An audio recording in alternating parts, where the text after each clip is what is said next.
सोमवार तक का अल्टीमेटम दिया गया है। हिंदुओं पर दर्ज केस वापस ले यूनुस सरकार, सीधे सीधे मांग रखी गई। सनातन जागरण मंच के साधुओं पर देशद्रोह का केस दर्ज किया गया है। चिन्मय दास समेत 19 प्रदर्शनकारियों पर देशद्रोह का केस दर्ज किया गया है। हिंदुओं का चटगांव समेत कई शहरों में विरोध प्रदर्शन जारी है। कट्टरपंथियों ने हिंदू त्योहारों पर हिंसा फिर से भड़काई है और वहां पर हाल ही में दिवाली मनाई गई तो दिवाली के मौके पर भी हिंसा की घटनाएं सामने आई और अब हिंदुओं ने एकजुट होकर आवाज उठानी शुरू कर दी और अल्टीमेटम दिया है। यहां पर सवाल यह है कि संदीप जी, अब आगे क्या? वहां के हिंदू तो अल्टीमेटम दे रहे हैं, क्या भारत अल्टीमेटम नहीं दे सकता है? भारत के पास क्या विकल्प बचता है?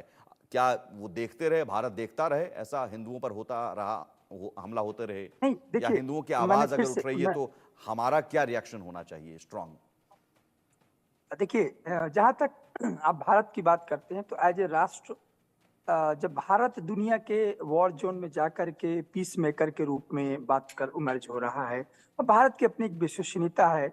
मैं भी इस समय मास्को में बैठा हुआ हूँ और कल ही की बात है जब इस पर कन्फ्लिक्ट की, जब वॉर यहाँ पर जो चर्चा हो रही थी, तो भारत के बारे में पूछा गया कि आखिर भारत पीस की बात क्यों करता है। तो अपनी एक हिस्ट्री है पीस की बात करना और हमारा इतिहास रहा है। तो बात हिंदुओं की नहीं, देखिए सवाल बांग्लादेश की जब बात आती है तो हिंदुओं का नहीं है। बांग्लादेश की बात आती है कि वहां जो अशांति है वो क्यों हो रही है, क्यों चुन चुन करके एक सिलेक्टेड उनको मारा जा रहा है। तो यहाँ पर भारत का एक नैतिक दायित्व भी है कि आपके पड़ोस में यदि इस तरीके का वोलेटाइल सिचुएशन है, इसका अपना स्पिल और इफेक्ट भारत पर पड़ेगा, तो सरकार को मेरी रिक्वेस्ट है कि सरकार को इस पर बहुत ही अच्छा क्लियर स्टैंड के साथ सामने आना चाहिए।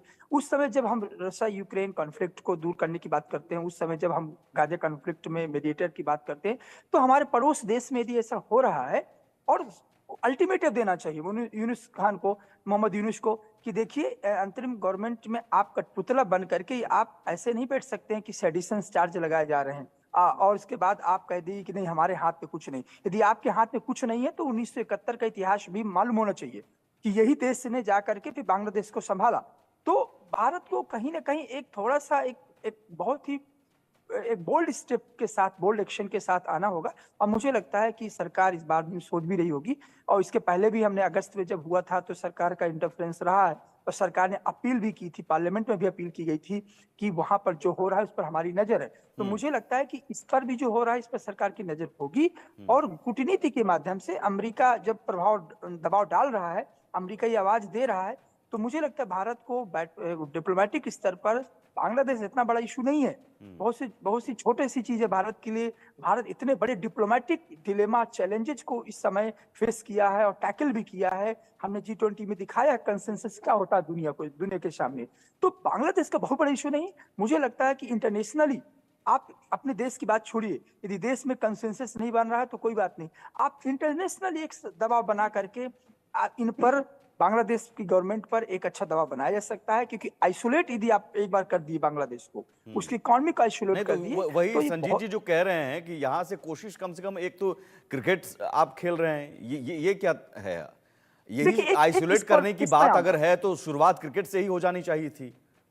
इस पर मैं आऊंगा थोड़ा सा, मैं डिप्लोमेटिकली इस पर, क्योंकि एक इसका एक एंगल है। देखिए ये मेरा हमेशा मानना रहा है कि वॉर जोन में, कंफ्लिक्ट में भी आपका जो डिप्लोमेटिक चैनल्स हैं वो कभी खत्म नहीं होने चाहिए।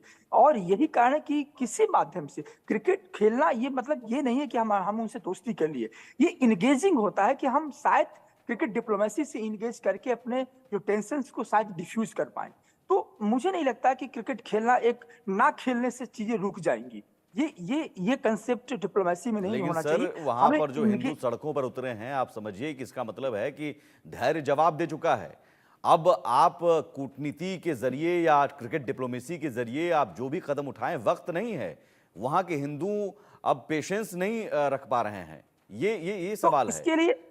इसके लिए सरकार, मुझे मुझे पूरी तरह से होपफुली मैं ऑप्टिमिस्टिक हूँ इस बात को लेकर कि सरकार कोई ना कोई कदम जरूर उठा रही होगी या सोच रही होगी, अंतर्राष्ट्रीय दबाव बना रही होगी। और वहां के, एक चीज बता दें, वहां के जो खुद हिंदू संगठन है, जिस तरीके से वो सड़क पर आए हैं और चैलेंज दिए, वो सबसे बड़ी ताकत है। क्योंकि सबसे पहले उनको लड़ना होगा, उनको दबाव बनाना होगा, उनको सड़कों पर, अब वो कर चुके हैं। तो शांत बैठे रहकर के, जिस तरह से आपने कहा कि जो वहाँ पे संगठन ऑर्गेनाइजेशंस हैं, बुद्धिज्म भी, क्रिश्चियनिटी और हिंदू भी सब मिल करके सामने आ रहे हैं, तो ये दबाव होता है और ये दबाव का काम तब और ज्यादा करेगा जब भारत अपनी डिप्लोमेसी के थ्रू उस पर कोई ना कोई एक्शन। सवाल अब यहाँ संजीत जी उन संगठनों का भी है। अंतर्राष्ट्रीय संगठन कहने के लिए दुनिया की सबसे बड़ी पंचायत यूनाइटेड नेशन, उस पंचायत का क्या रोल है, क्या मतलब है?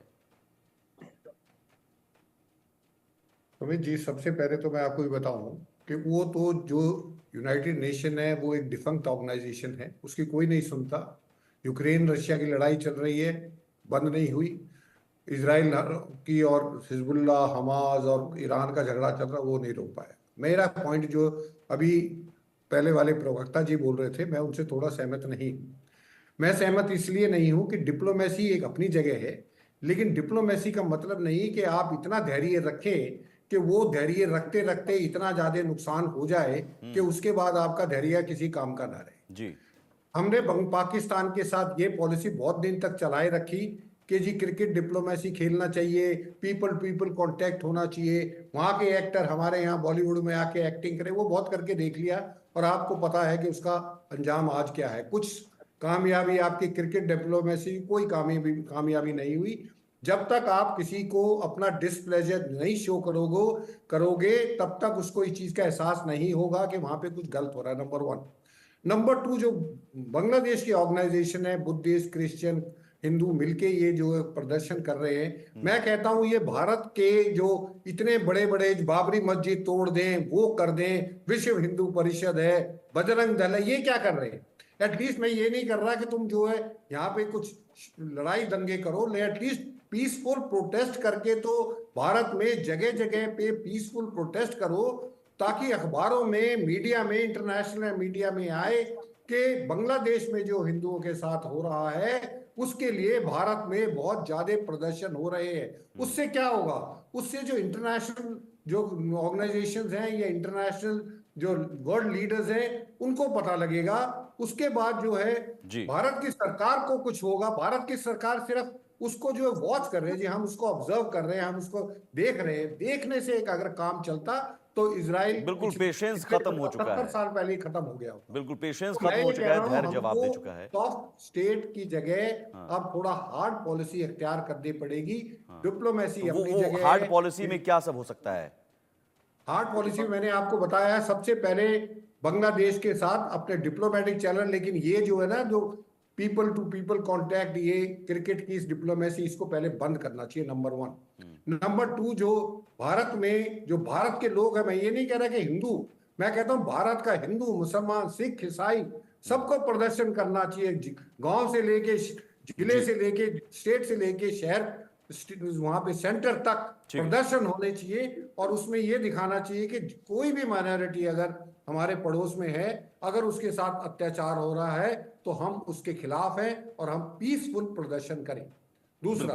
नंबर तीसरा, जितने वर्ल्ड लीडर्स हैं, डिप्लोमेटिक, जो पीछे पहले वाले प्रवक्ता कह रहे थे कि डिप्लोमेसी से काम, वो डिप्लोमेसी आपको इंटरनेशनल लीडर्स को, जैसे डोनाल्ड ट्रंप ने स्टेटमेंट, अब ट्रूडो भी स्टेटमेंट दे रहा है, इसी तरीके से जो वर्ल्ड के बड़े बड़े लीडर्स हैं उनको मजबूर करो कि वो बिल्कुल वहां जरूरी है कि हम उन हिंदुओं की आवाज बने, उस आवाज को और मजबूत करें। बहुत शुक्रिया आपका संजीत जी और संदीप जी इस चर्चा में शामिल होने के लिए। तो जरूरी है कि बांग्लादेश में हिंदुओं ने अपनी आवाज उठानी शुरू कर दी है, सड़क पर उतर चुके हैं। अब हमारी जिम्मेदारी बनती है कि उन हिंदुओं की आवाज को मजबूती दें। और सवाल उन नेताओं, अभिनेताओं से है जिनको गाजा दिखता है, फिलिस्तीन दिखता है, बांग्लादेश में हिंदुओं पर हो रहे अत्याचार नहीं दिखता है। उन्हें भी आगे आना चाहिए। फिलहाल एक छोटा सा ब्रेक के उस पार भी खबरें लगातार जारी हैं।